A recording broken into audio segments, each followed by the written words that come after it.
Rin nata sa atong kompletong detalye sa atong mga report karong buntaga.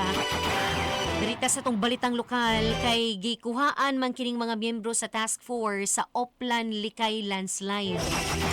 Possible unsa kay mga anggulo ni ini siguro pagdaginot pod og unsa ba ka mga idol para nga mas ma-maximize siguro ang matag miyembro ni ini atong paminawon ang detalye sa mo report pinaagi ni Idol Clint. RMN Report!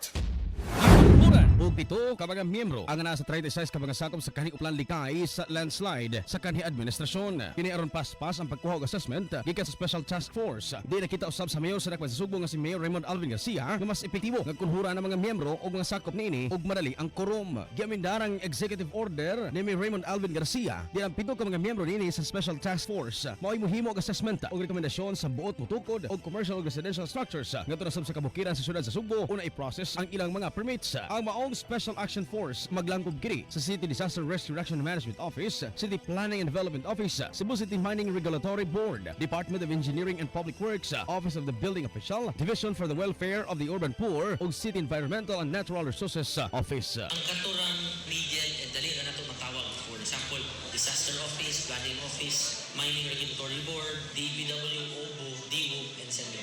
Dagan magay mga requests coming from different tungkulong balay, commercial or residential, na they need the exception.